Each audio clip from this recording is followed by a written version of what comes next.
નારાયણ નારાયણ નાથ સ્વામી નારાયણ સ્વામી નારાયણ નારાયણ નાથ સ્વામી નારાયણ સ્વામી નારાયણ નારાયણ નાથ સ્વામી નારાયણ સ્વામી નારાયણ નારાયણ નાથ સ્વામી નારાયણ સ્વામી નારાયણ નારાયણ નાથ સ્વામી નારાયણ સ્વામી નારાયણ નારાયણ નાથ સ્વામી નારાયણ સ્વામી નારાયણ નારાયણ નાથ સ્વામી નારાયણ ઘનશ્યામ મહારાજની જય.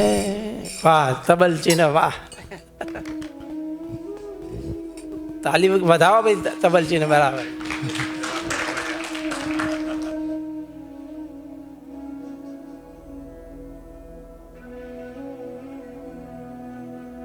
વરણી વેશ રમણીય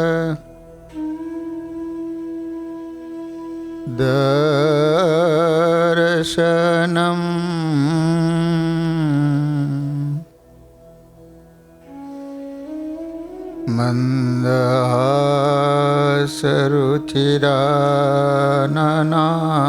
મંદહાસરુચિરાનનાંબુજમ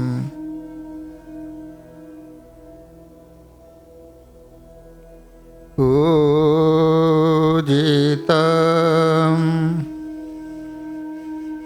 સુરનરોત્તમેરમુદા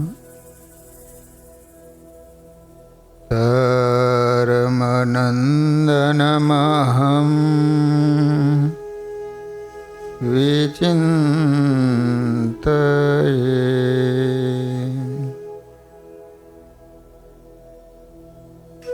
શ્રૂયતામ દેવદેવેશ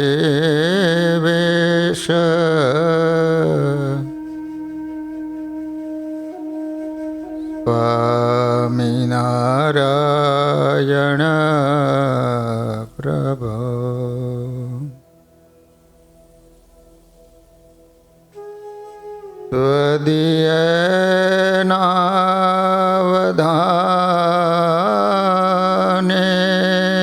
ત્વદીયેનાવધાનેન કથયિષ્યે શુભા કથા.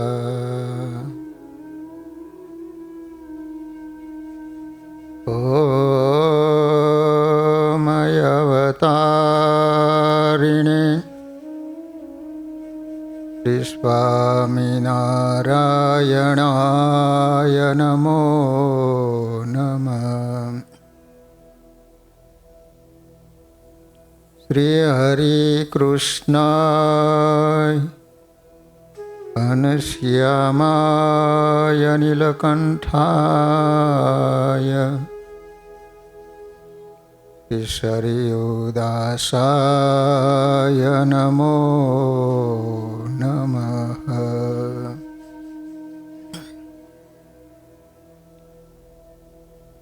બોલો સ્વામિનારાયણ ભગવાનની. શ્રી હરિ કૃષ્ણ મહારાજની. શ્રી રાધા કૃષ્ણ દેવની. શ્રી નરનારાયણ દેવ. શ્રી લક્ષ્મીનારાયણ દેવની. શ્રી રામચંદ્ર ભગવાનની. શ્રી કૃષ્ણ કનૈયાલાલની. શ્રી વિઘ્ન વિનાયક દેવ. શ્રી કાષ્ટભંજન દેવ. ઓમ નમઃ પાર્વતી પતયે હર હર મહાદેવ.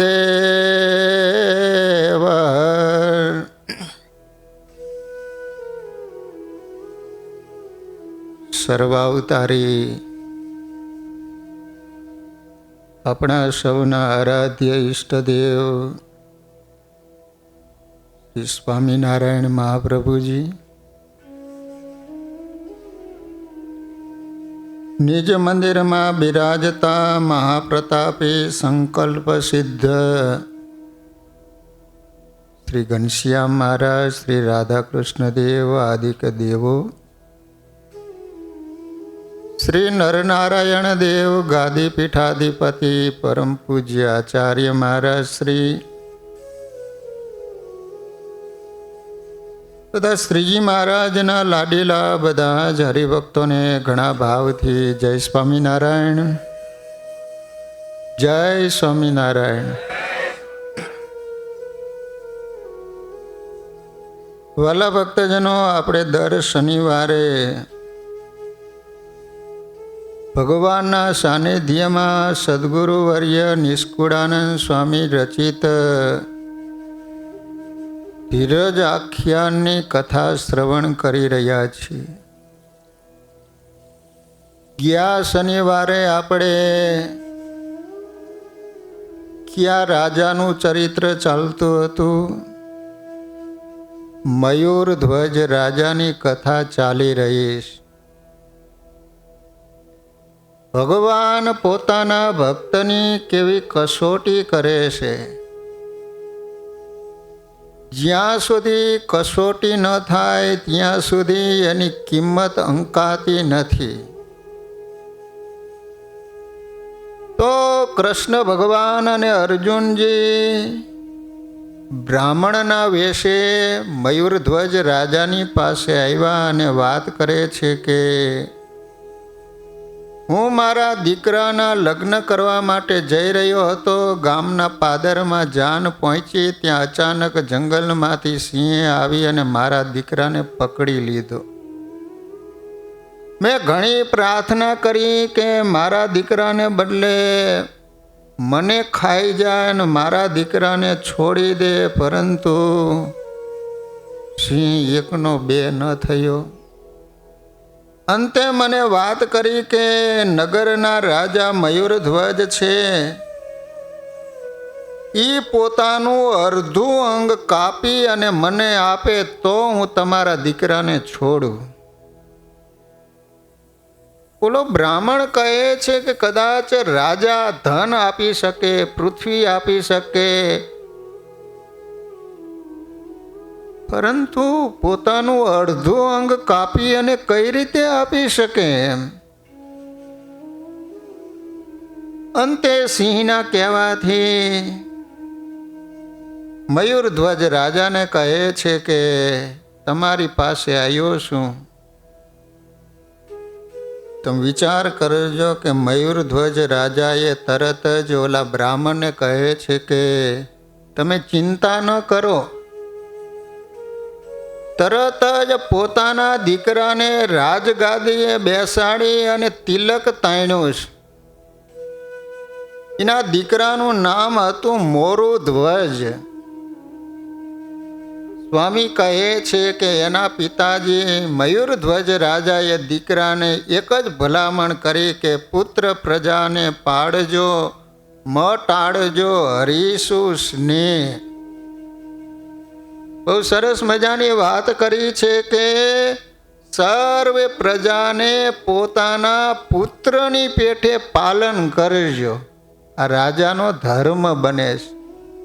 રાજા બને એટલે જેટલી પ્રજા છે એ પોતાનો દીકરાની સમાન એનું પાલન કરવું જોઈએ. અને પહેલાના રાજા એવા હતા હો, પોતાનો દીકરો જો દંડમાં કંઈક ભૂલ કરે તો પ્રજાને જે દંડ, જે સજા કરવામાં આવતી એ જ સજા પોતાના પુત્રને પણ કરવામાં આવતી. એવા ઘણા બધા રાજાઓ થઈ ગયા છે. બીજી વાત કરી છે કે ભગવાનમાંથી કોઈ દી તમે હેત સ્નેહને ટાળશો નહીં.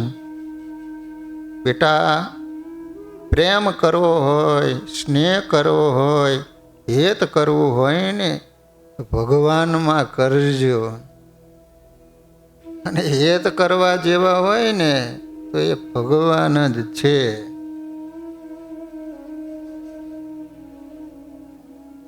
જગતના પદાર્થમાં કે પરિવારમાં હેત કરવાથી કશું જ કોઈના હાથમાં આવ્યું નથી.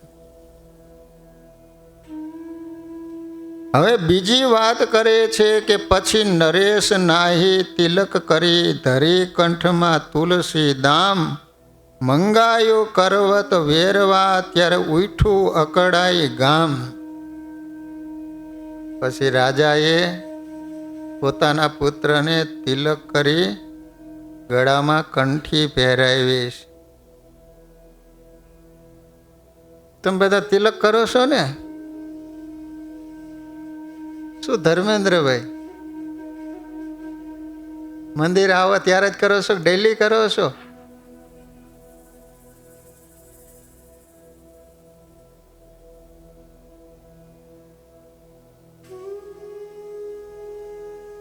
તમને ખબર છે આ તિલક ચાંદલો એટલે શું છે? આ થોડોક તમને મહિમા સમજાવો. ન કરતા હોય કરવાનું ચાલુ કરે તો સારું, મારું બોલેલું સાર્થક થાય છે. કથા સાંભળ્યા પછી કાંઈક સુધારો થવો જોઈએ, કંઈક પરિવર્તન આવવું જોઈએ, કંઈક ખોટ હોય તો કાઢવી જોઈએ. નકર તો કથા એ થયા કરે ને માણસ સાંભળ્યા કરે છે. સંતો કહે એનું કરવું કેમ, કથા મંડપ છોડ્યા પછી એમનું એમ.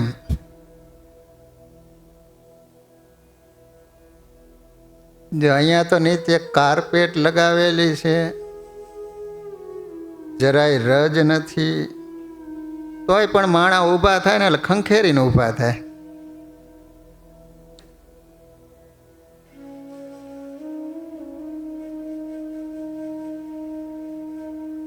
ચંદનનું તિલક એ ભગવાનના ચરણનું પ્રતીક છે. આમ કરીએ છીએ ને, એ ભગવાનના બે ચરણનું પ્રતીક છે. કુમકુમનો ચાંદલો છે એ લક્ષ્મીજીનું પ્રતીક છે. કપાળમાં જ કેમ કરવામાં આવે છે? તો એમ કહેવાય છે કે એમાં આપણું ભાગ્ય લખાયેલું છે. ભગવાનના ચરણનો અને લક્ષ્મીજીનો આપણા કપાળમાં નિવાસ થાય તો આપણું ભાગ્ય અવળાનું સવડું થઈ જાય. ગમે એવું તમારું પ્રારબ્ધ હોય તો એ ચેન્જ થઈ જતું હોય છે. બોલો, રબર સ્ટેમ્પ તમે જોયો છે ને? એની અંદર અક્ષરો કેવા હોય? ઊંધા હોય, પરંતુ આ મારો એટલે સવડા થઈ જાય. એમ કપાળમાં તિલક ચાંદલો કરો ને એટલે તમારું ભાગ્ય પણ સવડું થઈ જાય. અને સવડું હોય તો એને દોડવાનો વેગ મળે છે. સધવા સ્ત્રીઓના કપાળમાં ચાંદલો હોય છે એમ બતાવે છે કે એનો રક્ષણહાર એનો પતિ હયાત છે. તો ભક્તના પતિ ભગવાન છે. જો ભક્ત તિલક ચાંદલો કરે છે તો ભક્તની રક્ષાની જવાબદારી ભગવાન ઉપર આવી જાય છે. ભક્તના પતિ ભગવાન હર પળ એની રક્ષામાં રહે છે. અહીંયા તો ખબર નહીં, પણ સધવા બહેનો હોય કપાળમાં ચાંદલો કરતા હોય છે. અહીંયા કરે છે, શેથામાં સિંદૂર પૂરતા હોય છે.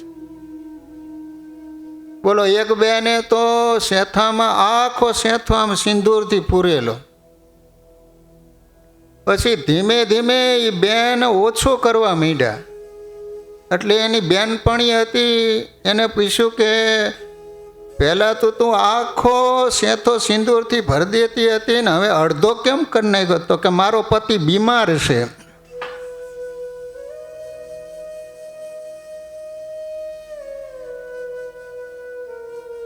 પછી તો હાવ આમ થોડુંક જ પહેર્યું તો કે હવે તો ડસકે છે કે ત્યાં થોડાક દી થયા ને તે પાછો આખો સેથો સિંદૂરથી ભરીને આવ્યા. એટલે પૂછ્યું કે કેમ, એને સારું થઈ ગયું? તો કે ના, મને એમ થયું કે સારું થાય એવું નથી, બીજો ધણી કરી લીધો.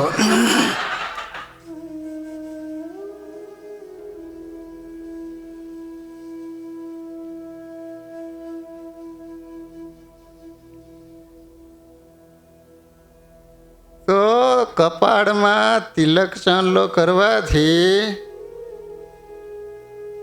આપણા ધણી ભગવાન છે એવો તમને અહેસાસ થાય. અને એવા ભક્તની જવાબદારી ભગવાન ઉઠાવે છે. એની હર પડે ભગવાન એની રક્ષા કરે છે. જો હનુમાનજી મહારાજ હતા ને તે સવારમાં સીતા મૈયાના દર્શન કરવા માટે ગયા. તો સીતાજી સેથામાં સિંદૂર પૂરતા હતા. હનુમાનજી મહારાજે પૂછ્યું કે માં, કપાળમાં તમે સિંદૂર કેમ પૂરો છો? તો કહે છે કે કપાળમાં સિંદૂર પૂરું ને તો મારા પતિ છે એ રાજી થાય, રામચંદ્ર પ્રભુ રાજી થાય, એટલા માટે હું પૂરું છું. તે હનુમાનજી મહારાજે તો આખા શરીરે સિંદૂર લગાવીને રામ ભગવાન પાસે ગયા. પ્રભુ કે આમ કેમ?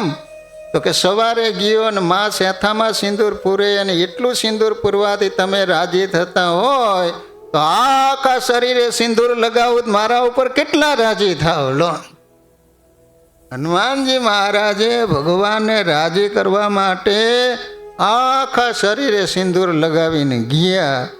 તો આપણે જો સ્વામિનારાયણ ભગવાનને રાજી કરવા હોય તો કપાળમાં તિલક ચાંદલો કરજો. તિલક ચાંદલાથી આપણે ભગવાનના કહેવાઈએ છીએ. જે જેના એની એને લાજ. બાળક એના માત પિતાનો છે તો બાળકની તમામ જવાબદારી માત પિતા સંભાળે છે. છોકરાની કેવી જવાબદારી મા બાપ સંભાળતા હોય છે. છોકરાઓ નિશાળે જાય, કોલેજમાં જાય, છોકરાને કશી ચિંતા ન હોય. 6 મહિને 12 મહિને ફી ભરવાની થાય, એને કઈ ચિંતા હોય? મા બાપને ચિંતા હોય. લો, જો આપણા કપાળમાં તિલક ચાંદલો હશે ને તો આપણે આપણી જવાબદારી વહન કરવા ભગવાનને પ્રાર્થના કરવી નહીં પડે. સ્વયં ભગવાન આપણી જવાબદારી ઉઠાવશે. તિલક ચાંદલો કરવાની ભગવાનની આજ્ઞા હોવાથી, આજ્ઞા પાડવાથી ભગવાનનો બહુ મોટો રાજીપો મળે છે. અને સ્વામિનારાયણ ભગવાનની આજ્ઞા પણ છે કે કપાળમાં તિલક ચાંદલો કરવો. અને ભગવાનના રાજીપાની સમાન કોઈ મોટી વાત નથી. ભક્તની આ મોટી કમાણી છે. અને કુમકુમ છે ને સુકનવંતુ છે. જો તમે કોઈ પણ વિધિ કે પૂજા કરવા માટે બેસશો ને તો પ્રથમ ઓલો બ્રાહ્મણ હશે કપાળમાં ચાંદલો કરશે. તમે લગ્ન કરવા ગયા ત્યારે કર્યો હતો ને? કયો છે? કારણ કે કંકુ છે એ સુગંધવંતુ છે. તમે બહાર કોઈ પણ કાર્ય કરવા માટે નીકળો અને કોઈ તિલક ચાંદલો વાળો સામે જો મળે તો સમજી લેવાનું કે આપણે સુગંધ થયા એમ. તમારું કામ સક્સેસ જ જાય. પરંતુ તાવડી જેવું કપાળ કોરું વાળો હામો મળે. ચંદન પવિત્ર અને ઠંડક આપનાર છે. તિલક ચાંદલા વાળાને સદાય શુભ મુહૂર્ત અને શુભ ચોઘડિયું રહે. એને કોઈ અમંગલ આવતું નથી. વલ્લભીપુર ભાવનગરની બાજુમાં ગામ છે. ગામનું નામ સાંભળ્યું છે કોઈ? વલ્લભીપુર. ત્યાં એક સ્વામિનારાયણ ભગવાનના ભક્ત જેનું નામ હતું નરસિંહભાઈ. બહુ સારા ભગવાનના ભગત. જે કપાળમાં તિલક ચાંદલો કરે છે એને કેટલો ફાયદો થતો હોય છે ને ભગવાન એની કેવી રક્ષા કરતા હોય છે એનો હું પ્રસંગ એક ભગતનો તમને સંભળાવું આ કે 100 વરાની વાત નથી, હમણાંનો પ્રસંગ છે. એની આસામમાં પોતે એન્જિનિયર, ફોરેસ્ટ ખાતામાં એને જોબ મળી. તો હવે એની સાથે 4-5 જણા કારમાં બેસી અને ફોરેસ્ટ એટલે જંગલમાં ક્યાંક કામ ચાલતું હશે ત્યાં પોતે જઈ રહ્યા છે. એમાં રસ્તામાં આતંકવાદીઓ મળ્યા. ઊભી રાખો, હાથમાં ગન હતી એટલે તરત જ કારને ઊભી રાખી દીધી. પછી કહે છે કે કારમાં જેટલા હોય એમ લાઈનમાં ઊભા રહો, હલો. અને બધાને લાઈનમાં ઊભા રાખ્યા. અને એ આતંકવાદી જે બોસ હતો એને બીજા માણસો હતા એને કીધું કે હવે એક પછી એકને મંડો કરવા શૂટ. અને એક પછી એકને મીઠા ગોળીએ વીંધવા. એમાં જ્યાં આ નરસિંહભાઈ કપાળમાં તિલક ચાંદલો કરેલો હતો એને જ્યાં ગોળી મારવા માટે જાય ત્યાં એનો બોસ કહે છે કે એને તમે ગોળી ન મારતા, કારણ કે એના કપાળમાં તિલક ચાંદલો છે. પછી કહ્યું કે તમે ક્યાં રહો છો, એને એડ્રેસ આપ્યું. અને વાલા ભક્તજનો, કપાળમાં તિલક ચાંદલો હતો તો એ આતંકવાદીઓએ કીધું કે તમે કારમાં બેસી જાઓ, અને કારમાં બેસાડી એને ઘરે ઉતારી અને આતંકવાદી જતા રહ્યા. આ છે તિલક ચાંદલાનો મહિમા. જો કપાળમાં તિલક ચાંદલો હતો તો ભગવાને એને બચાવી લીધો. લો, તેથી એનું ખૂન થઈ જાય.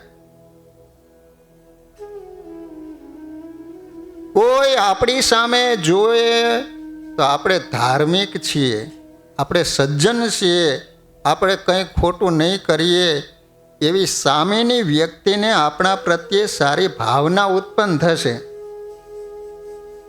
પહેલાં એવું હતું, કપાળમાં તિલક ચાંદલો હોય ને દુકાને જાય ને, કદાચ એમણે એમ તમે પાછા આવતા રહો ને તો એને વિશ્વાસ જ હોય કે આ થોડાક દિવસમાં રૂપિયા આપણને પાછા આપી જાય છે એમ. પણ પછી આપણે વિશ્વાસ ગુમાવી દીધો. હવે તો કે તિલક ચાંદલો હોય એનો વિશ્વાસ ન કરતા. લો, આવી આપણે ક્રેડિટ કરી નાખીએ.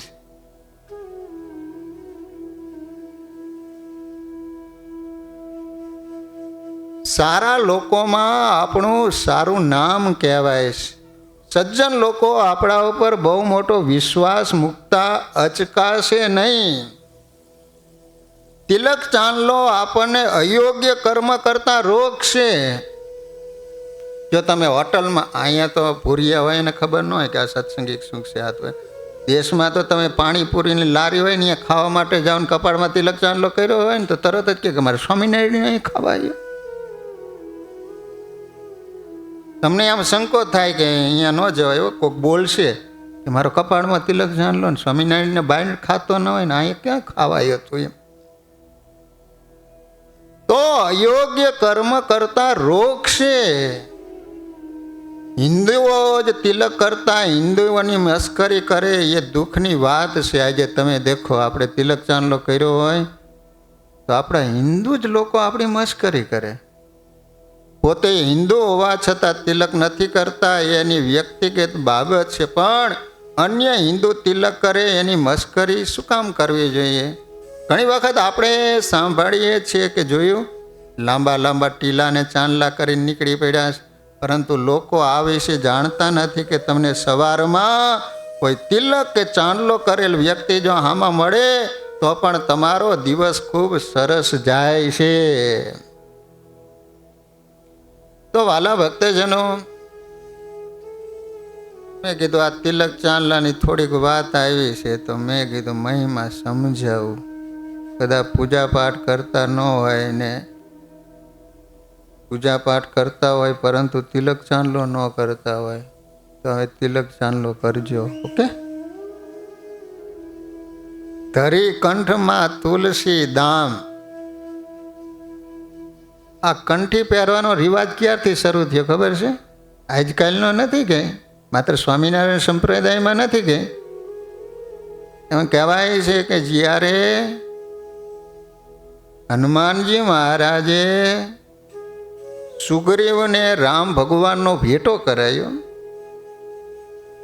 પછી ઓલો સુગ્રીવ વાત કરે છે કે મારો ભાઈ વાલી છે એને મને મારીને કાઢી મૂક્યો અને મારી પત્નીને એને ઘરમાં બેસાડીશ. રામ ભગવાનને કહે છે કે તમે મારું કામ કરી આપો તો હું તમારું કામ કરી આપીશ.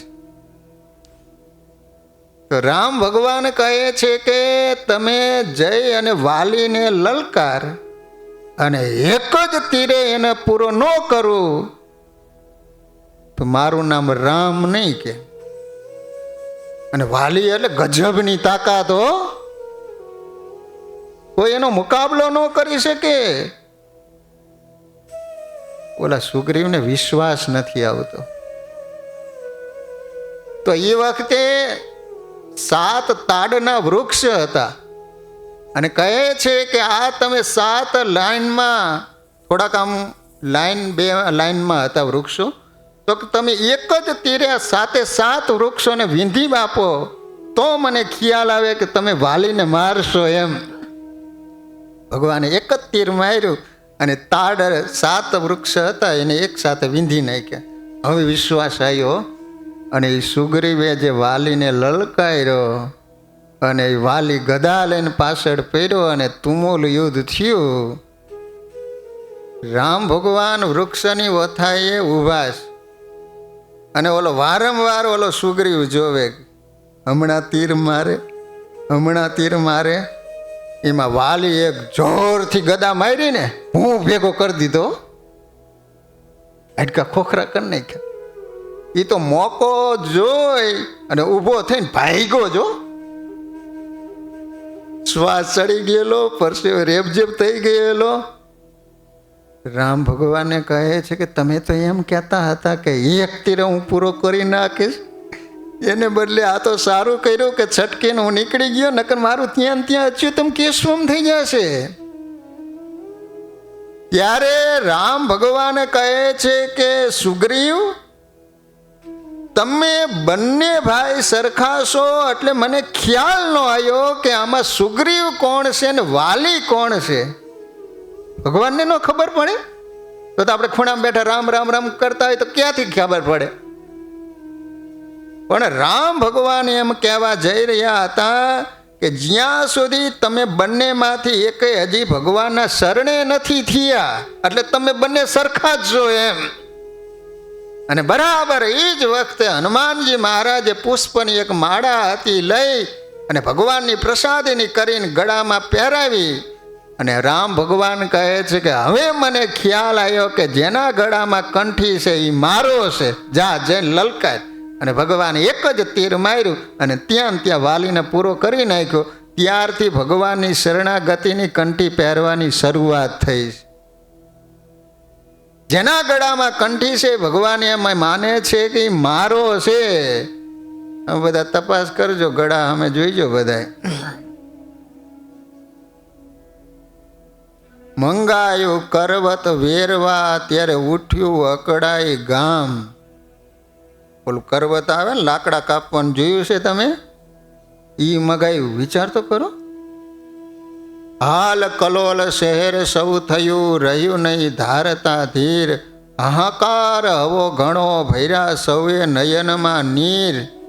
કારણ કે રાજા એટલો બધો દયાળુ હતો, પ્રજાનું એ રીતે રક્ષણ કરી રહ્યો હતો, પાલન કરી રહ્યો હતો, બધી પ્રજાને રાજા પ્રત્યે હેત હતો. એને કારણે ખ્યાલ આવ્યો કે કોઈક બ્રાહ્મણ આવ્યો છે, રાજાની પાસે અડધું અંગ માગે છે. નગરની તમામ પ્રજા ત્યાં જોવા માટે ઉમટી છે કે કયો એવો નિર્દય માણા આવ્યો છે કે રાજાની પાસે અડધું અંગ માગે છે. અને જ્યાં કરવત મગાયો ને ત્યાં તો તમામ પ્રજાની આંખમાંથી દળ દળ આંસુ પડવા માંડ્યા હો. ત્યારે મોરું ધ્વજ એમ કહે હું શું તો તમારું તન આપો મને વિપ્રને વળી કરો એને પ્રસમ. દીકરો કહે છે કે બાપુજી ગમે તેમ તો હું તમારો દીકરો છું, તમારા બદલે મને આપી દો. ત્યાં એની પત્ની કહે છે કે હું પણ અડધું અંગ છું તો તમારા બદલે મને આપી દો, મને ભલે સિંહ ખાઈ જતો હોય. આવી રીતે એકબીજા કહી રહ્યા છે. ત્યાં તો ઓલા કહે છે કે આમાં તમારે કોઈને દેવાની દાનત નથી હો, એટલે એકબીજા ઉપર તમે ઢોળી રહ્યા છો એમ. પડી વાત પંચાયતે તે ન નીપજે નિર્ધાર નિષ્કુળાનંદના નાથને એવું ગમ્યું આ વાર. હલો હલો ત્યારે હું જ જઈ અને પછી જે પુત્રને સિંહ ખાઈ જાય ને થોડા ઘણા અસ્થિ હાથમાં આવે ને તો પધરાઈ આવું. બાકી આમાંથી કોઈ આપે એવું લાગતું નથી. ઓલો દીકરો કે તમારા બદલે મને, પત્ની કે તમારા બદલે મને.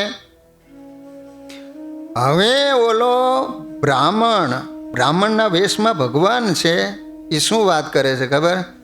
ત્યારે કુમોદવતીને કહે દ્વિજ આમજી નારી અંગ નરનું પણ વેદે કહ્યું વામજી માટે અંગ તારું નાવે એને કામજી એને તો લીધું છે દક્ષિણનું નામજી. વામ એટલે શું? ડાબું. દક્ષિણ એટલે જમણું. હવે વાત કેવી કરે છે? એ કહે છે કે સિંહે એવું કીધું છે એ કે રાજાનું છે ને જમણું અંગ જોઈએ અને પત્ની છે એ ડાબું અંગ કહેવાય.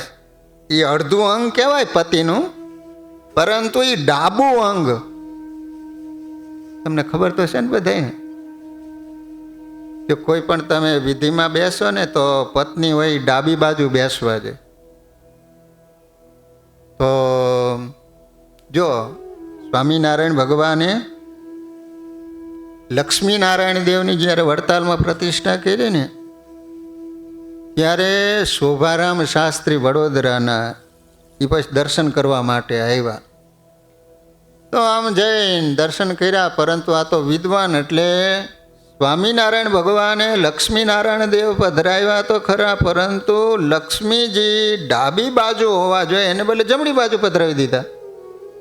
આવું શોભારામ શાસ્ત્રીને દેખાણું. એટલે એ કે બધાય ચલાવી લે પણ હું ન ચલાવી લઉં, તો સ્વામિનારાયણને કહેવાનો છું. હા બરોબર. સ્વામિનારાયણ ભગવાન જોબન પગેથી મેળીએથી નીકળી અને મંદિરે આવ્યા.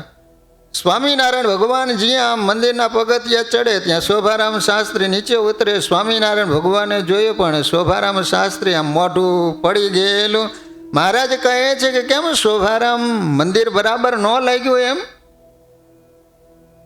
કેમ તમે આમ ઉદાસમાં હોય એવું લાગે છે? સ્વામિનારાયણ ભગવાનનો હાથ ઝાલી અને લક્ષ્મીનારાયણ દેવની સામે અને કાવીને કહે છે કે જુઓ સ્વામિનારાયણ, તમે મંદિર તો બહુ સરસ કરી, મૂર્તિઓ પણ બહુ સરસ પધરાવી છે, પરંતુ આ કામ તમે વેદ વિરુદ્ધ કર્યું છે. લક્ષ્મીજી ડાબી બાજુ હોવા જોઈએ ને એને બદલે જમણી બાજુ કેમ પધરાવ્યા? અને એ વખતે સ્વામિનારાયણ ભગવાન કહે છે કે કદાચ અમે ભૂલ કરીએ પણ લક્ષ્મીજીને ખબર ન પડે કે મારે કઈ બાજુ ઊભા રહેવું જોઈએ. શોભારામ શાસ્ત્રી આમ જોવે છે ને એ જ વખતે લક્ષ્મીજી ચાલી અને નારાયણની ડાબી બાજુ આવીને ઊભા રહી ગયા. અને આ જ્યારે પરચો ચમત્કાર ઐશ્વર્ય જોયું ને પછી જે સભા થઈ એની અંદર શોભારામ શાસ્ત્રીએ પ્રશ્ન કર્યો. વડતાલનું 16મું વચનામૃત વાંચજો. શોભારામ શાસ્ત્રી મહારાજને કહે છે કે મહારાજ, મને જેવો ચમત્કાર બતાવ્યો ને એવા મોટા મોટા માણસોને જે ચમત્કાર બતાવો ને તો સમાસ બહુ થાય. સ્વામિનારાયણ ભગવાન કે અમારે મોટા માણસ સાથે બને નહીં, કારણ કે એને ધનનો મદ હોય, અમારે ભક્તિનો મદ હોય, કોઈને નમી દે એવી વાત નથી. હા, એક વાત યાદ આવી ગઈ.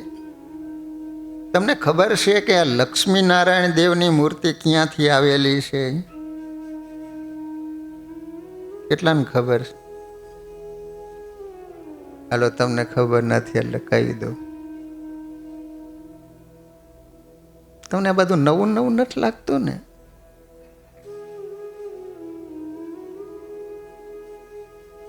હું બોલું છું તમને બધા સમજાય છે ને? હું ગુજરાતીમાં બોલું છું, બીજી ભાષામાં નથી બોલતો. તમને સરસ મજાનો ઇતિહાસ કહું, તમે યાદ રાખજો. વડતાલ જઈશો ને, તમે દર્શન કરશો ને, તમને વધારે આમ આકર્ષણ થાય છે કે ઓહો આવી મૂર્તિઓ છે. ક્યારેક નરનારાયણ દેવની મૂર્તિનો પણ ઇતિહાસ કહીશ, એનો પણ બહુ લાંબો છે. પણ અત્યારે જે પ્રસંગ આવ્યો છે તો વાત કરી દઉં. સ્વામિનારાયણ ભગવાન વર્ણી વેશે વિચરણ કરતા કરતા વડોદરા પધાર્યા છે. વડોદરા માંડવી દરવાજો, જ્યાં 16 સ્તંભનો દરવાજો છે, માંડવી દરવાજો કહેવાય છે વડોદરામાં, ત્યાં સ્વામિનારાયણ ભગવાન આવીને બિરાજમાન થયા છે. હવે મહારાજ ત્યાં બેઠેલા છે, સાંજનો સમય થયો છે, નગરની પ્રજા ત્યાંથી બહેનો ભાઈઓ નીકળી રહ્યા છે, પણ જ્યાં નીલકંઠ વર્ણી તરફ નજર જાય ને જાણે આકાશમાંથી સૂર્યનારાયણ નીચે આવ્યા હોય ને એવું કપાળમાંથી તે જળ હળી રહ્યો છે. માણસો આમ ઊભા રહી જાય, થંભી જાય. દર્શન કરીને માણસો નીકળી જાય છે. અંધારું થવા માંડ્યું. એ વખતે સામે એક વાણિયાની દુકાન, એનું નામ હતું અમીચંદ વાણિયા. બધા માણસો જતા રહ્યા એટલે ઓલો અમીચંદ નીલકંઠ વર્ણીની પાસે આવી અને કહે છે કે વર્ણિરાજ,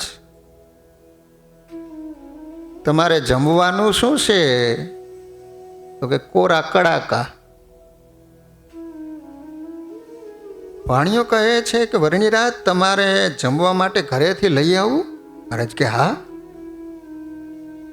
વાણિયો ઘરે જઈ એના પત્નીએ જે ખીચડી બનાવેલી હતી થાળીમાં ઉપર કપડું ઢાંકી અને વર્ણિરાજની પાસે લાવ્યા.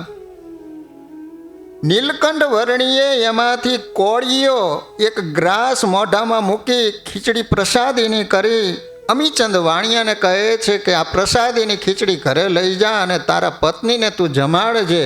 ઘરે લઈ ગયો ને એના પત્નીને જ્યાં જમાડ્યા ને, હાય ભગવાનનો પ્રસાદ ખાધો અને બુદ્ધિ નિર્મળ થઈ. એના પતિને કહે છે કે પતિદેવ, તમે કોને જમાડીને આવ્યા એમ? અને કહેવાય છે કે થોડીક એની પત્નીની ચાલ ચલગત સારી નહોતી, પણ એના જે વિકારો હતા એ બધા જ સમી ગયા, એકદમ શાંતિ થઈ ગઈ. તો કહે છે કે વર્ણિરાજ આવ્યા છે ને એ માંડવી દરવાજે બેઠેલા છે. એના પત્નીને એમ થયું કે સવારનો સમય થાય ને અલગ અલગ પ્રકારના મેવા મીઠાઈ કરીને મારી વર્ણિરાજને જમાડવા છે. સવારે વહેલા ઉઠીને અનેક પ્રકારના મેવા મીઠાઈ બનાવ્યા. સવારનો સમય થયો. ઓલો અમીચંદ વાણિયો કહે છે કે નીલકંઠ વર્ણિરાજ, મારા પત્નીએ તમને જમાડવા માટે અનેક પ્રકારના મેવા મીઠાઈ બનાવ્યા છે, તો તમે જમવા માટે પધારો. વર્ણિરાજ કે અમે તો સ્નાન પણ કર્યું નથી, આગળ જવાની ઉતાવળ છે, હવે અમે રોકાઈશું નહીં. બોલો વાણિયો કહે છે કે પ્રભુ, એક મારી ઈચ્છા હતી. અને એ વખતે નીલકંઠ વર્ણી બોલ્યા, અમીચંદ, હજી તમારી પાસેથી અમારે ઘણી મોટી સેવા લેવાની છે. બોલો વાણિયો કહે કે પ્રભુ, હું તો હવે ઉંમર લાયક થયો, ક્યારે શરીર પડી જાય કાંઈ ભરોસો નહીં. ને આ શરીર એવું જ છે ને, શું ભરોસો કયો? ક્યા ભરોસા હૈ ઇસ જિંદગી કા, સાથ દેતી નહીં કિસી કા. શ્વાસ रुक जाएगा चलते चलते, समा बुझ जाएगा जलते जलते, दम निकल जाएगा आदमी का, क्या भरोसा है इस जिंदगी का. દરરોજ કેટલા માણસો મરી જાય છે, વિચાર તો કરો. આજે જ ન્યૂઝમાં આવ્યું, તમે વાંચ્યું? કોઈકને ત્યાંથી રૂપિયા માગીને લાવ્યા છે ને આ દઈ ન શકતો ને ઓલો માગ કરતો હતો. તો બોલો, ઘરના 3 વ્યક્તિ હતા, દવા પીને મરી ગયા. અમારે ઓલો રીલ બનાવવાનું તમે જોયું?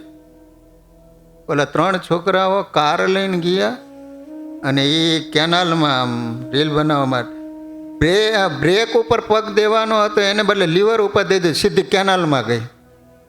ને એ 3 છોકરા મરી ગયા. બોલો, ઘરે મા બાપને એમ કહીને ગયા કે અમે ટ્યુશને જઈ, છોકરાઓ જ હતા, અને એની બદલે બીજા કોકની કાર લઈને ઉપડી ગયા. વિચાર કરો, સ્કોર્પિયો ગાડી.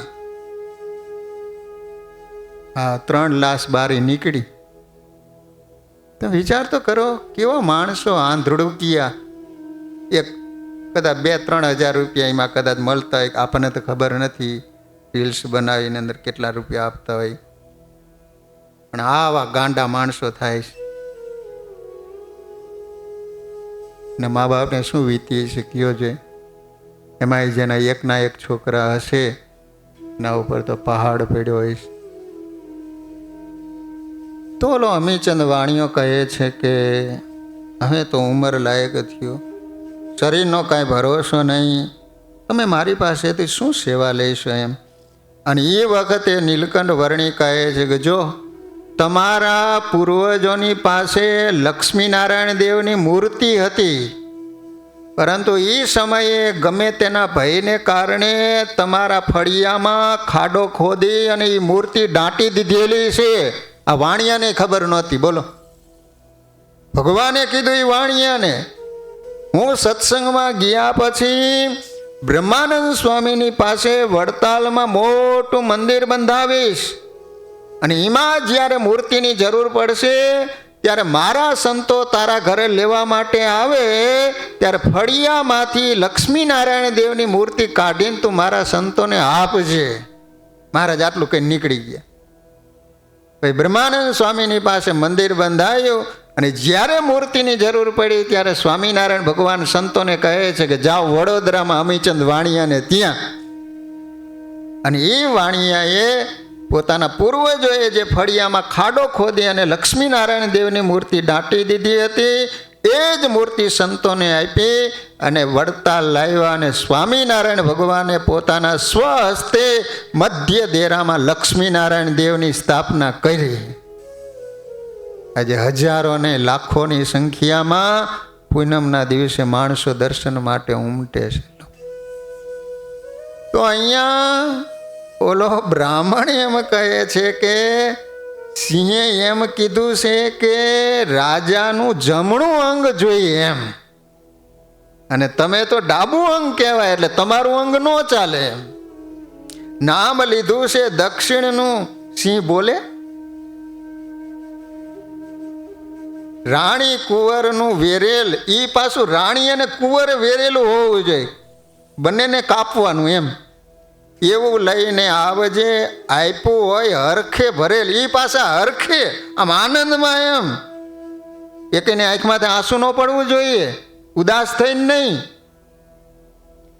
ત્યારે મહીપતિ કહે મ બોલો કોઈ, સૌરવો રાજી રડિયાત, આવસર અમૂલ્યમાં રખે કોઈ બગાડો વાત. રાજા પોતાના દીકરા અને રાણીને કહે છે કે સુંદર મજાની તક અવસર આવ્યો છે, તમે આ તકને બગાડશો નહીં. માટે લાવો કરવત કાકરી, આકરી કરી એની ધાર, માથું ચીરીને મારું તરત પહોંચે જઈ પાર. પાછળ રહેજે તો પુત્ર મારા, સામી રહેજે વળી તું સુંદરી. મયુરધ્વજ રાજા પોતાના દીકરાને કહે છે કે તું પાછળ ઊભો રહીજે. કરો તો આમ ખેંચવું પડે ને, પત્નીને કે તમે આગળ રહીજો. રાજ્ય કરો ઋષિ રાયને, કોઈ દિલમાં કરો દિલગીર, મારા દુઃખને દેખી કરી રખે નયણે ભરો કોઈ નીર. ખબરદાર, કોઈ પણ આંખમાં જો આંસુ ભર્યા તો મારે નથી એવું મનમાં જે અવળું થયું આ વાર, તમે શોક સિદ્ધ ને કરે થાવો વેગે વેરવા તૈયાર. એમ કહી ઊભા સ્તંભ બે મધ્યે અતિ અતિ ઉતાવળા થાય, તે જોઈને જન બીજા કરે છે ઊભા ત્રાય ત્રાય. રાજા કહે છે કે જો કરવત ચાલશે એટલે લોહીની શેડું છૂટશે, માટે તમે બધાએ દૂર રહીજો. અને વાલા ભક્તજનો, નિષ્કુળાનંદ સ્વામી કહે છે કે જ્યારે કરવત ચાલવા માંડ્યું છે એ વખતે રાજાનું જે ડાબી આંખ હતી ને એમાંથી શું કહેવાય આંસુ પડ્યું.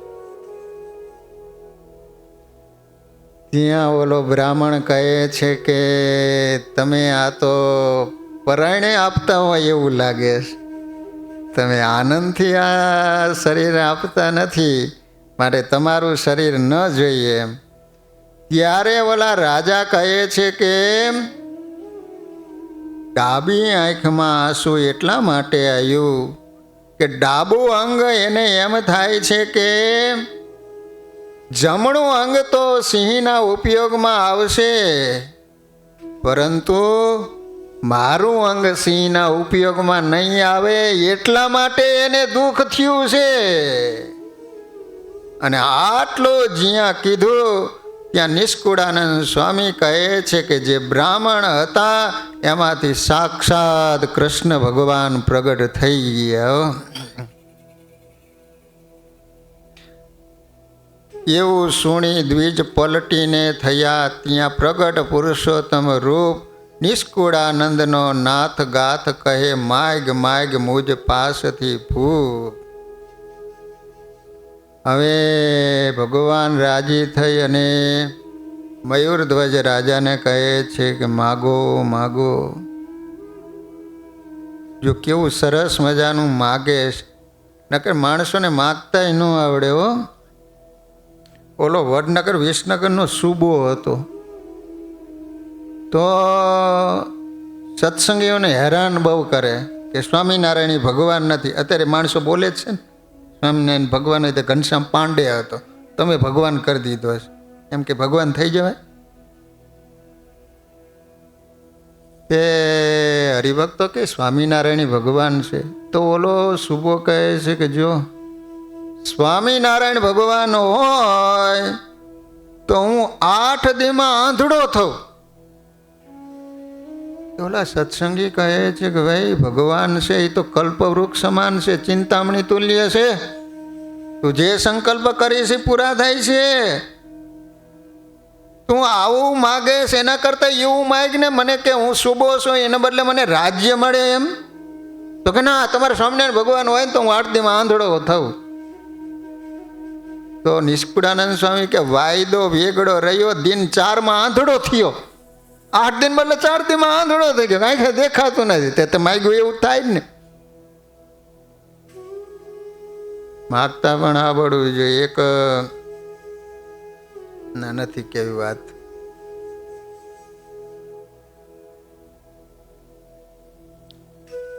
આ રાજા એવું કહે છે કે આવું રૂપ અનુપ રુદિયામાં રહેજો જી સદાય ને માટે.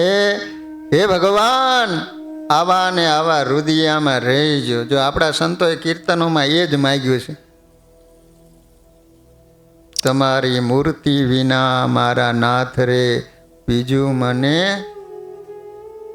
આપણે મૂર્તિ સિવાય બીજું જોઈશ, એટલે ભગવાન આપણને કહેતા જ નથી. જો એટલે જ મૌન થઈને બેસી ગયા. અત્યારે જો કોઈને માગવાનું કહીશું ને તો કે હે ભગવાન, એક સ્ટોર છે બીજો સ્ટોર થઈ જાય એવી દયા કરો, હલો. એ તો માઇક સુખ જ માગવાના છે, એટલે ભગવાન આપણને કહેતા જ નથી. વળી એક બીજું મારે માગવું છે, જો હવે આવી પરીક્ષા કેનીમાં લેજો જી. સારું કર્યું મયુરધ્વજ રાજા એવું માગી લીધું હો, નહીતર ભગવાનને આવી પરીક્ષા કરે તો. પણ નિષ્કુળાનંદ સ્વામી કહે છે કે લેશોમાં આવી પરીક્ષા કેની, તમે દયાળુ દયાને ગ્રહી. એમ મયુરધ્વજે મોયરે માગ્યું, સૌ જીવ સારું જાણો સહીજી. આવું ભગવાનની પાસે માગ્યું છે ને, એટલે ભગવાન હવે આવી કસોટી કોઈની કરતા જ નથી, આવી પરીક્ષા કોઈની લેતા જ નથી. ભલો ભલો એ ભૂપતિ જેની મતિ હતી મોટી ઘણી, ભલી કરી અને ભક્તિ એના જેવી જોઈએ આપણી. એક એક હરિભક્તને નેક છેક સુધી છાંડવી નહીં, કરી વિવેક અતિ ઉરમાં વળી એક રંગે રહેવું સહી. એક એક હરિભક્તને નેક છેક સુધી છાંડવી નહીં. ટેક એટલે શું? નિયમ. સ્વામી કહે છે કે જિંદગીના છેલ્લા શ્વાસ સુધી જે કાંઈ નિયમ લીધા હોય મૂકવા નહીં. નિયમ પાળે તો ભગવાન રાજી થાય. અને એવા ભક્તની રક્ષા કરે, કેવી રક્ષા કરે? તમે વિચાર કરો કે એ જામનગરના ઝવેરભાઈ હતા. તમે ઓલું કીર્તન બોલો છો ને, આજ કળિયુગમાં પરચા પૂરે પ્રભુજી સ્વામિનારાયણ સત્ય છે. તો અહીંયા ઝવેરભાઈ હતા, બ્રાહ્મણ હતા, મૂળ કચ્છના હતા, પરંતુ જામનગર એનું સાસરું. સ્વામિનારાયણ ભગવાનના ચુસ્ત સત્સંગી. એને એવું નિયમ રાખ્યો કે પતિ સિવાય બીજા કોઈ પરપુરુષને અડવું નહીં, છેડાવ્રત. હવે બન્યું એવું કે ધીમે ધીમે આંખે દેખાતું ઓછું થવા માંડ્યું. એટલે ગમે ત્યાં ભટકાય, હાંજનો સમય થાય ને, અંધારું થાય એટલે ઓલા સાસુમાં જોયા કરે. પછી ડૉક્ટરની પાસે લઈ ગયા. તો ડૉક્ટર આમ જ્યાં અડવા માટે ગયા ને, તો ઝવેરભાઈ કે મને ટચ ન કરતા એમ. તો ડૉક્ટર કહે છે કે તમે આંખ પોળી કરો. એટલે ડૉક્ટરે આમ જોઈ લીધું તો કહે છે કે તમને જામનનો રોગ થયો છે અને 2 દીમાં ઓપરેશન કરાવવું પડશે. ઓપરેશન નહીં કરાવો તો બંને આંખે દેખાતું બંધ થઈ જાય છે. હવે 12ના દિવસે ઓપરેશન કરવાનું હતું. એકાદશીના દિવસે પોતે મંદિરે ભગવાન આજ પણ જામનગરમાં ઘનશ્યામ મહારાજની મૂર્તિ છે, એ કાષ્ટની. જે રીતે આપણે અમદાવાદમાં કાષ્ટની મૂર્તિ છે ને, મૂડીમાં પણ જે ઘનશ્યામ મહારાજની મૂર્તિ છે કાષ્ટની છે. તો એવી જ મૂર્તિ જામનગર મંદિરમાં પણ છે. તો હવે ઝવેરભાઈ ભગવાનના દર્શન કરી અને કહે છે કે પ્રભુ તમે મારી લાજ રાખજો, મારું નિયમ છે છેડાવ્રત. હવે ઓપરેશન કરવું હોય એટલે તો ટચ કરવો જ પડે. પણ ભગવાનને પ્રાર્થના કરી. મંદિરમાં કોઈ હતું જ નહીં. એને વિચાર થયો કે ચાલો 4-5 પ્રદક્ષિણા ફરી લઉં. જ્યાં આમ પ્રદક્ષિણા ફરે છે ને, ત્યાં એક અજાણી બાઈ આવી. ઝવેરભાઈને કહે છે કે ઝવેરભાઈ શું તમને થયું છે? તો કે આંખે ઓછું દેખાતું. ડૉક્ટરને બતાવ્યું, એને કહ્યું કે 2 દીમાં ઓપરેશન કરવું પડશે, નહીંતર દેખાતું બંધ થઈ જાય છે એમ. તો કે જામનનો રોગ થયો છે? કે હા. તો એની દવા હું જાણું છું. ઓલી પાછળ બેઠક હોય ને બેસવાની, ત્યાં ઝવેરભાઈને હુવરાઈ દીધા. પણ ઝવેરભાઈ કહે છે કે શિક્ષાપત્રીમાં સ્વામિનારાયણ ભગવાને કહ્યું છે કે અજાણ્યા વેદનો ઔષધ લેવું નહીં. એ કે ઔષધમાં બીજું કશું જ નથી, તુલસીના પાનનો રસ ને અંદર થોડુંક મીઠું ભેળવેલું છે, તો કે વાંધો નહીં. અને એ અજાણી બાઈએ ઝવેરબાઈની આંખમાં આમ ટીપા નાખ્યા અને એવી વેદના ઉપડી, રાડ પાડવા માંડ્યા. ઘડીક વાર તો આંખો બંધ કરી દીધી. પછી એકદમ શાંતિ થઈ ગઈ. આંખ ખોલીને વાલા ભક્તજનો પહેલાં જેવું દેખાતું હતું ને એના કરતાં સારું દેખાવા માંડ્યું. ઝવેરબાઈને એમ થયું કે ચાલો એ બાઈને હું મળી તો લઉં. બધે મંદિરમાં જોયું. મંદિરમાં જે કોઈ હશે એને પૂછ્યું કે અહીંયા કોઈ બાઈ આવી હતી? તો કે તમારા સિવાય બીજું કોઈ આવ્યું જ નથી એમ. અને ત્યારે ઝવેરબાઈને ખ્યાલ આવ્યો, માનો કે ન માનો, પણ એ 3 છોગલાનો ધરતલ સ્ત્રીના વેશે આવીને મને દેખતા કરી. અને એ માવદાન કવિ જ્યારે જામનગર ઝવેરબાઈ પાસે ગયા છે, ત્યારે માવદાન કવિને પોતાની પાસે બેસાડી અને ઝવેરબાઈએ આ બધી વાત કરી. માવદાન કવિ તો પોતે કવિ હતા અને તરત જ આજ કળિયુગમાં પરચા, જે એની અંદર મહારાજે પરચો આપ્યો એ આખી સત્ય ઘટના લખી છે. લો, મારો કહેવાનો આશય કે એને નિયમ રાખ્યું તો ભગવાને કેવી મદદ કરી, સહાય કરી, રક્ષા કરી. એમ નિષ્કુળાનંદ સ્વામી કે ટેક એક હરિભક્તને નેક છેક સુધી છાંડવી નહીં, કરી વિવેક અતિ ઉરમાં, વળી એક રંગે રહેવું સહી.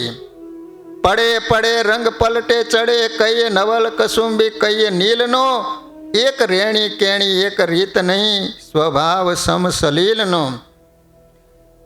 અહીંયા નિષ્કુળાનંદ સ્વામી કહે છે કે ભગવાનના ભક્તોની એક રેણી કેણી હોવી જોઈએ. અલગ અલગ પ્રકારના કલરો ચેન્જ કર્યા કરે નહીં.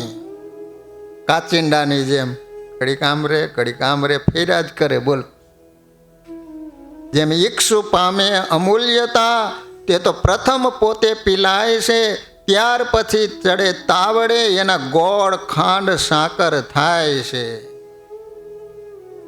તમને ખબર છે આ સાકર ગોળ કઈ રીતે બને? શેરડી હોય, પછી એને કાપે, પછી સિચોડામાં નાખી અને રસ કાઢે, પછી તાવડાની અંદર નાખવામાં આવે, નીચે અગ્નિ પ્રગટાવે અને પછી એમાંથી ગોળ અને સાકર થાય અને પછી એની કિંમત અંકાતી હોય છે. કેટલી બધી એના ઉપર કસોટી થાય છે. એમ વાલા ભક્તજનો, સ્વામિનારાયણ ભગવાન પણ ક્યારેક ક્યારેક ભક્તની કસોટી તો કરતા હો, પણ પહેલાં જેવી નહીં. એક ભક્તની કેવી ભગવાને કસોટી લીધી તમને વાત કરું. ગોંડલ ગામના શેખ મિયા મુસલમાન હતા. તમે વિચાર કરો કે સ્વામિનારાયણ ભગવાન વખતે પણ મુસ્લિમ કેટલા ભક્તો હતા. રતનજી ને મિયાજી જે સેવામાં નંબર લઈ ગયા, બોલો. જેને સ્વામિનારાયણ ભગવાન વચનામૃતમાં યાદ કરતા હોય ને પ્રમાણપત્ર આપતા હોય, એ ભગત કેવા હશે? મારા ને તમારા જેવા પ્રમાણપત્ર આપે એ માન્ય ન ગણાય. પણ શ્રીજી મહારાજમાં પાકી નિષ્ઠા હતી. રહેણી કહેણી હિન્દુથી પણ સવાઈ હતી. નિયમ ધર્મનું નિત્ય પાલન કરતા. શેખ મિયા જ્યારે ગઢપુરમાં દર્શન કરવા આવે ને ત્યારે શ્રીજી મહારાજ ફૂલનો હાર પહેરાવી ફરી સભામાં આગળ બેસાડે. આવું બધું કાઠી દરબારોને જરાય ગમે નહીં. મારું બોલું મુસલમાન એને આગળ બેવારે અને સ્વામિનારાયણ ભગવાન એના વખાણ કેટલા કરે. ફૂલના હાર પહેરાવે. રામ આપણું કોઈ નામ લેતા હોય તેમ બધા કાઠીઓને આમ થાય. અરસપરસ બોલ બોલ ચાલુ થઈ જાય. આપણાથી આગળ મુસલમાન બેસે એ જરાય વ્યાજબી નથી. ટીકા કરે, ખૂણામાં બેસીને મિયાની વાતો કરે. શ્રીજી મહારાજે આ વાત જાણી લીધી. ભગવાને વિચાર કર્યો કે હવે શેખ મિયાની પરીક્ષા કરું અને કાઠીની અકળામણ છે ને એને ઉતારું. કાઠી દરબારની નજર આગળ બતાવું કે શેખ મિયા કેવા ભગત છે. કથાની સમાપ્તિ થઈ. કથામાંથી બધા ઉઠી ગયા. મિયાજી એકલા બેઠા. શ્રીજી મહારાજે કહ્યું કે મિયાજી તમે ઊભા થઈને અમને કંઈક મારો. હવે જો ભગવાન કસોટી શરૂ કરે. ભગવાન કે અમને મારો, એમ કંઈક મારો. અરે મહારાજ તમે તો અમારા જીવન પ્રાણ છો. સેવા કરાય, પૂજા કરાય, જમાડાય, પણ મરાય નહીં. પાપ લાગે, નરકમાં જવું પડે. મહારાજ મારી જીભથી કાંઈ વધઘટ નહીં બોલું. તમે તો મારા આત્માના આધાર છો પ્રભુ. મહારાજ કે ફક્ત હાથ ઊંચો કરીને મારવાનો દાવો કરો. ફક્ત આમ જ કરો, એમ મારવાનું નહીં, પણ આવી દાવો કરો. જાણે માને મારતા હોય ને એ રીતે એક્શન કરો. મહારાજ કે તમારે કરવું જ પડશે. ઘણો આગ્રહ કર્યો. એથી મિયાજીએ જરાક હાથ ઊંચો કર્યો. પ્રભુએ માનવ ચરિત્ર ચાલુ કર્યું. રાયડ પાડી, દોડો દોડો, મને શેખ મિયા મારે છે. અમે કાંઈ એનું બગાડ્યું નથી. ત્યાં તો કાઠી દરબારો દોડીને ધક્કા મારીને બહાર કાઢીએ. સાલા હરામી. શ્રીજી મહારાજ સામે હાથ ઉપાડતા શરમ નથી આવતી? ઉપકારનો બદલો મારવામાં વાળે. નીકળ બહાર. મિયાજી અંતરમાં ઊંડા ઉતરી ગયા. એક બાજુ બેસી માળા ફેરવે. ત્યાં એક સંતને દયા આવવાથી જમવાનું આપ્યું. તો પ્રભુએ કહ્યું, આ મારકડાને કોને જમવા આપ્યું? બહાર કાઢો, બહાર કાઢો. તરત કાઠી આવ્યા ને ભોજનની થાળીમાં ધૂળ નાખી હોકીરો કરીને ધક્કા મારીને બહાર કાઢી મૂક્યા. હવે શું કરવું? શેખ મિયા ગઢડાથી ગોંડલ આવ્યા. ત્યાં રાજાની નોકરીમાં રહ્યા. શ્રીજી મહારાજે કહેવરાયું, મિયા મારકણો છે, એને નોકરીમાંથી કાઢી મૂકજો. ગોંડલના રાજા સત્સંગી હતા. હવે સ્વામિનારાયણ ભગવાન પીધું એટલે શેખ મિયા નોકરીમાંથી કાઢી મૂક્યો. એ અમને ગઢડામાં મારવા આવ્યો હતો. રાજાએ નોકરીમાંથી કાઢી મૂક્યા. મિયાજીને ખૂબ દુઃખ થયું. રડતા રડતા રાજકોટમાં આવ્યા. ત્યાં અંગ્રેજ રાજ્યમાં નોકરી મળી ગઈ. ત્યાંથી પણ સ્વામિનારાયણ ભગવાને કઢાવ્યો. હવે શું કરવું ને ક્યાં જવું? ગુજરાન કઈ રીતે ચલાવવું? બહુ મૂંઝાય. છતાં પણ શ્રી હરિનો રંચ માત્ર ભાવ આવ્યો નહીં. હો તમે વિચાર કરો, આપણને તો એક વેણ કીધું હોય ને મરતા સુધી પાછું મોઢું ન દેખાડે.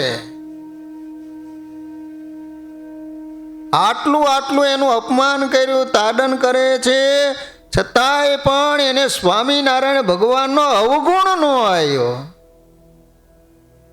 શ્રી હરિ જે કરતા હશે એ સારું જ કરતા હશે. પછી શેખજીએ દાદા ખાચર પાસે રડતા રડતા વાત કરી કે હું પ્રભુનો અપરાધી છું, પ્રભુ તો બહુ દયાળુ છે, બધું જાણે, છતાં મારી વતીથી અરજી કરજો કે મને માફી આપીને અપનાવી લે. મને અંતરમાં ખૂબ દુઃખ થાય છે, જીવ બળે છે. શ્રીજી મહારાજના દર્શન ક્યારે થશે? મને ક્યાંય ગમતું નથી, હૃદય ઠરતું નથી, શાંતિ થતી નથી. શ્રીજી મહારાજ જલ્દી મળે એવી કૃપા કરજો, દર્શન વિના દિલ ઝંખે છે. આવી રીતે દાદા ખાચરને વાત કરી. હો, દાદા ખાચરે શ્રી હરિને વાત કરી. પ્રભુએ કહ્યું શેખ મિયાને બોલાવો. હું એના ઉપર ખૂબ રાજી થયો. સમાચાર મળતા મિયાજી દોડતા દોડતા ગઢપુર આવ્યા. હો, રાજકોટથી ફળિયામાં દંડવત કરવા લાગી ગયા. શ્રીજી મહારાજ સફાળા ઊભા થઈ બાથમાં લઈને ભેટ્યા, માથા ઉપર હાથ ફેરવતા કહ્યું ધીરજ રાખો ભક્તરાજ, તમે કઠણ પરીક્ષામાં પાસ થયા છો. શ્રીજી મહારાજ ગાદી તકિયા ઉપર બિરાજમાન થયા છે. પોતાની બાજુમાં મિયાજીને સૌ હરિભક્તોની આગળ બેસાડ્યા. મિયાજી પ્રભુના ચરણમાં મસ્તક મૂકી આંખના આંસુથી શ્રીજીના ચરણ પલાળી દીધા. ભરી સભામાં શ્રી હરિએ કહ્યું આ શેખ મિયાની અમે વગર વાંકે કુતરાની જેમ તિરસ્કાર કર્યો, હળધૂત કર્યા, નોકરીમાંથી કઢાવ્યા, છતાંય એને અમારો રંચ માત્ર અંતરમાં ભાવ આવ્યો નથી. વડવા નળ અગ્નિ જેવા એકાંતિક ભગત છે, એવા ભગત ઉપર વગર કહીએ હેત થાય છે. આવું સાંભળી સભામાં બેઠેલા કાઠી દરબારો કહેવા લાગ્યા સાચી વાત છે, સાચી વાત છે. આપણે પણ કેવા ધક્કા મારી ન કહેવાના શબ્દો કહ્યા, છતાંય જરાય ગુસ્સે થયા નહીં. સત્સંગી ભક્તજનોનો અભાવ આવ્યો નહીં. બીજાની આવી પરીક્ષા લે ને તો મૂળગેથી જાય, ઢીલો થઈ જાય, સત્સંગથી બહાર નીકળી જાય, ફાવે એવી નિંદા કરે. પણ ધન્ય છે શેખ મિયાની ધન્યતાને ખરેખર આગળ બેસાયરા જેવા આદરણીય ભક્ત છે. માટે વાલા ભક્તજનો, આ બધા નિષ્કુળાનંદ સ્વામીની કલમે લખાયેલા ભક્તોના ચરિત્રો દ્વારા આપણા જીવનની અંદર કંઈક આવું અપમાન થાય, કોઈ બે શબ્દો બોલે, તોય પણ ભગવાનના ભક્તો સંતોનો મહિમા સમજી અને સદાયને માટે બધાયમાંથી ગુણ ગ્રહણ કરતા રહીએ તો આપણી ઉપર ભગવાન રાજી થાય. વાલા ભક્તજનો, 13 તારીખે ચંદ્રગ્રહણ આવે છે. ગ્રહણમાં તમને ખબર પડે ને, એનું સૂતક લાગતું હોય છે, જેમ જન્મ મરણનું સૂતક લાગે ને. જો ચંદ્રગ્રહણ હોય ને એટલે 9 કલાક પહેલાં જમવાનું બંધ કરવાનું હોય. સૂર્યગ્રહણ હોય તો 12 કલાક. એટલે આ ચંદ્રગ્રહણ છે, પણ મને એવું લાગે છે કે આ બધાને ગોદડા ગ્રહણ થવાનું છે. 13 તારીખ અને ગુરુવાર આવે. આ કેટલી તારીખ થઈ? 8 તારીખ થઈ ને, તો આ 13 તારીખે સાંજે 4 વાગ્યા પછી જમવાનું બંધ થાય છે અને રાત્રે 1 વાગ્યે સ્પર્શ કહેતા ગ્રહણ શરૂ થશે અને 4:45 વાગ્યે, એટલે 5 વાગ્યે પૂરું થાય. 1 થી 5 વાગ્યા સુધી છે રાતનું. એટલે હું તમને નથી કહેતો ગોદડા ગ્રહણ હે આ.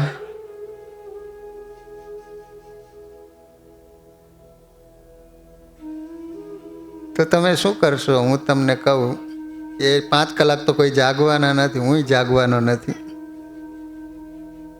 તો તમે ઓલા બ્લેન્કેટ હોય ને પાથરીને ઓઢીને નીચે સૂઈ જવાનું, પછી એને ધોઈ નાખવાના. ગ્રહણ વખતે કોઈ પણ વસ્તુને અડી ન શકાય અને 4 વાગ્યા પહેલાં જમી લેવાનું 13 તારીખે. અને 14 તારીખે ગ્રહણ રાત્રે 1 વાગે, 12 વાગ્યા પછી ડેટ બદલાઈ જાય ને, એટલે 14 તારીખ થઈ ગઈ. એટલે 1 વાગ્યા પછી ગ્રહણ શરૂ થાય. 5 વાગે પછી કપડાં સહિત પહેલાં તમારા રૂમાલ જે હોય ને બાથરૂમમાં મૂકી દેવાનું. ભાઈ હવે રડવાનું નહીં રૂમાલને પાછું. આ નકર તો બધું એક જ થાય ને.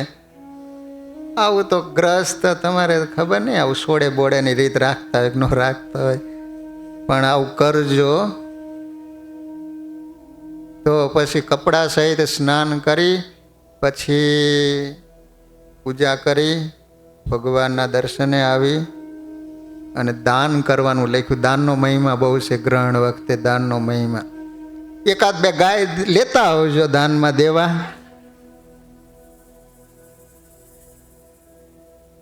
તો આ રીતે તમને ખ્યાલ આવ્યો આમાં ગ્રહણ વિશે. 13 તારીખે સાંજે 4 વાગ્યા પછી જમવાનું નહીં. 4 વાગ્યા પહેલાં જમી લેવાનું અને જેટલું કાંઈ એઠું હોય, એઠા મસાલા હોય, તેલ તળેલું હોય, બધું જ કાઢી નાખવાનું બહેનો. અને કિચન એકદમ અરીસા જેવું કરી નાખવાનું. આ ગ્રહણ એટલા માટે જ આવે છે. હમણાં જ બહુ આવે છે ગ્રહણ વિદેશમાં. તો એ બાને બધું ચોખ્ખું તો થઈ જાય એમ. એઠી જેટલી વસ્તુ હોય એ અત્યારથી બહુ કાઢવાની નહીં. એઠી વસ્તુ જેટલું હોય એટલું વાપરી નાખવાનું. અને કાંઈ વધ્યું હોય તો એ બધું ફેંકી દેવાનું. તાવડી હોય એ પણ ફેંકી દેવાની. તાવડી પણ ન રખાય. એઠી હોય ને એટલે એ માટીનું જે વાસણ એઠું થયું પછી ગ્રહણ પછી કામમાં આવતું નથી. તો આ રીતનું ગ્રહણ છે. તો બધાય ગ્રહણને પાડજો. સવારે 5 વાગ્યા પછી નાહી ધોઈને પછી તમે તારે ઉલાડવાનું. જેટલું જમવું હોય એટલું. બીજું વાલા ભક્તજનો, આ ધૂળેટી હોળી આમ તો 13 તારીખે છે હોળી, પરંતુ ગ્રહણ હોવાને કારણે સાંજે પછી તમે આવો અને હસુભાઈ કે હરિભક્તો જમ્યા વિનાના જાય અમને પોહાય નહીં. એટલે પછી શુક્રવારના દિવસે આપણે હોળી પ્રગટાવવાનું રાખેલું છે. 14 તારીખ અને શુક્રવાર સાંજે 5 થી 7 વાગ્યા સુધીનો ટાઈમ મંદિરમાં રાખવામાં આવેલો છે. થોડીક વાર ધૂન કીર્તન કથા વાર્તા કરીશું. ત્યારબાદ આપણે હોળી પ્રગટાવવામાં આવે છે. તો એના દર્શન કરવા માટે બધા ભક્તજનો પધારજો એવી વિનંતી. તો આ 2 વાત તમને કહેવાની હતી, યાદ રહીને. એક તો ચંદ્રગ્રહણ 13 અને 14 તારીખ, અને શુક્રવારે ગ્રહણ પૂરું થઈ જાય છે ને સવારે, એટલે તે દિવસ પછી સાંજે આપણા મંદિરમાં હોળી પ્રગટાવવામાં આવશે. તો બધાય ભક્તજનો હવે પછી કાલથી આપણી જે સાંજની આરતી 6 વાગે થાય છે ને 7 વાગે, કારણ કે 1 કલાક પાછળ જાય ને ટાઈમ ચેન્જ થાય છે. ખબર છે તમને? હા, તમને અમેરિકામાં રહો છો એટલે ખબર જ હોય ને. તો 6 વાગે સાંજે આરતી થાય છે, એને બદલે 1 કલાક પાછળ હવે 7 વાગે થાય છે. કારણ કે પછી તો મોડે સુધી અજવાળું હોય છે. 9 વાગ્યા સુધી અજવાળું રહેતું હોય છે. તો જે આરતીના દર્શન કરતા હોય, ખાસ નિયમધારી હોય, એ લક્ષમાં રાખજો કે આપણી સંધ્યા આરતી 6 ને બદલે હવે 7 વાગે થશે. તો સારું, ત્યારે અહીંયા પ્રભુના નામ સાથે કથાને વિરામ. આગળનો પ્રોગ્રામ જે કાંઈ હશે એ રમેશભાઈ જણાવશે. બોલો સ્વામિનારાયણ ભગવાનની, શ્રી નરનારાયણ દેવની, શ્રી લક્ષ્મીનારાયણ દેવની જય. સ્વામિનારાયણ.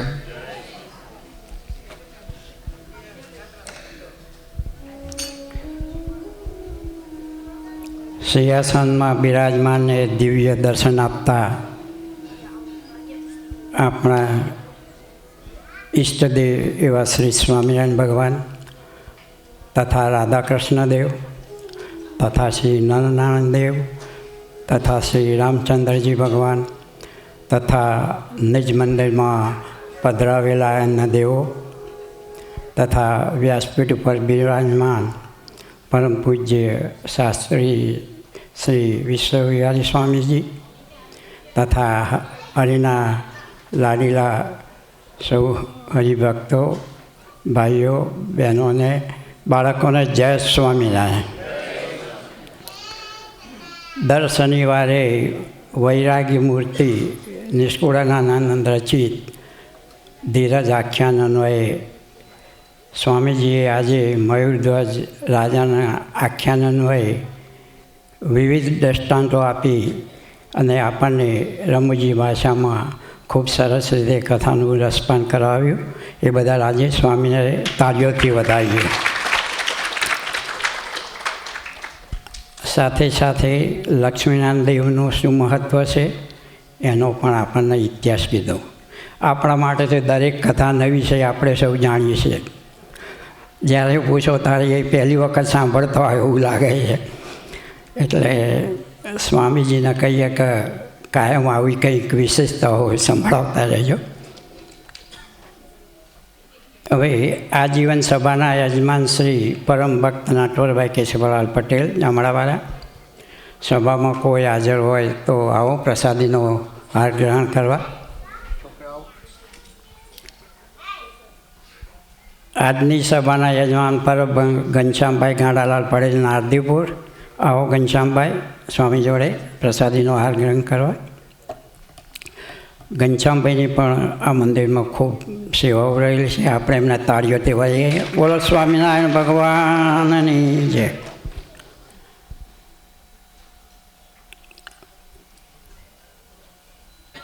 આજે કદાચ બધાને ખબર હશે, વિશ્વ મહિલા દિવસ.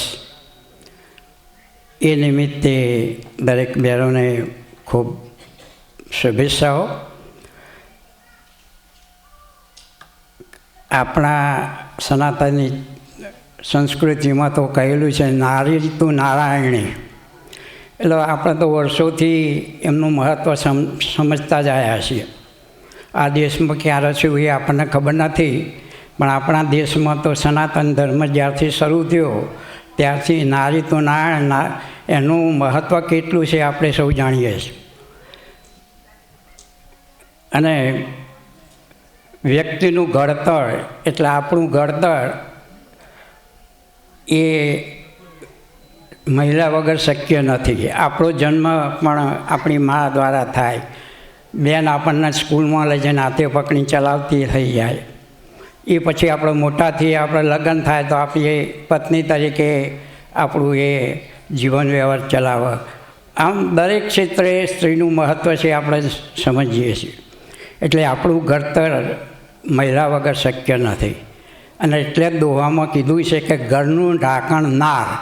નાર એટલે નળિયું એ થાય, અને નાર એટલે મહિલા નારી પણ થાય.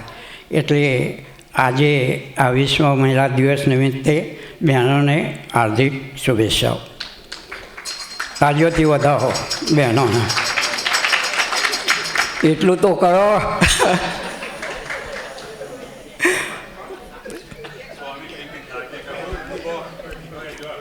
10મી માર્ચ સોમવાર એકાદશી.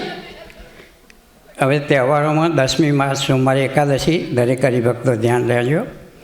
હવે જેમ સ્વામીજીએ વાત કરી કે 13મી તારીખના દિવસે ચંદ્રગ્રહણ છે, એટલે સ્વામીજીએ વાત કરી એટલે વિશેષ હું નથી કહેતો. પણ 14મી આપણે હોલિકા દહન રાખવામાં આવેલું છે, જેનો ટાઈમ 5 થી 7 છે. 7 વાગે આરતી પછી આપણે હોલિકા દહન કરીશું અને એ પછી મહાપ્રસાદ લેવા જઈશું. એ દરેક હરિભક્તોએ નોંધ લેવી. ગયા વખતે પણ આપણે એક જાહેરાત કરેલી કે 15મી માર્ચે NNAYના કિડ્સ માટે વાલીઓની એક મિટિંગ રાખવામાં આવેલી છે. તો આગલા શનિવારે આપણે મિટિંગ આવે છે, તો દરેક જેના કિડ્સ અત્યારે 12મા સુધીમાં હોય એ ખાસ હાજર રહેવા નમ્ર વિનંતી. સ્વામીજીએ પણ કીધું ભાઈ ટાઈમ ચેન્જ થાય, 1 કલાક આપણે ફોરવર્ડ જઈએ છીએ. એટલે આવતીકાલથી આરતીમાં, સાંજની આરતીમાં 6ના બદલે 7 વાગે થશે. એ દરેક હરિભક્તોએ નોંધ લેવી. હવે ધૂન. નિજ મંદિરના નિર્માણમાં જેનો ખૂબ જ મહત્ત્વનો ફાળો કહીએ અને પાયાનો પથ્થર કહેવાય એવા આપણા ધર્મગુરુ એટલે આપણા ગુરુજી ધણોવલ્લભ સ્વામીને 2 દિવસ કે 3 દિવસ પહેલાં એક નાની ખૂબ સર્જરી કરાવેલી છે. એમની તબિયત પણ સારી છે. મેં અને હસમુખભાઈએ પણ સ્વામીના સમાચાર માટે ફોન કરીને વાત કરેલી છે. તો આજે એ નિમિત્તે સ્વામીના સ્વાસ્થ્ય માટે આપણે 5-10 મિનિટ ધૂન કરીશું. ધૂન પછી ઠાકોરજીની આરતી, પછી હનુમાન દાદાની આરતી, અને એ પછી આપણે પ્રસાદ લેવા જઈશું. જય સ્વામિનારાયણ. આજના યજમાનોએ આરતી માટે આગળ આવવા નમ્ર વિનંતી. આરતી સમયે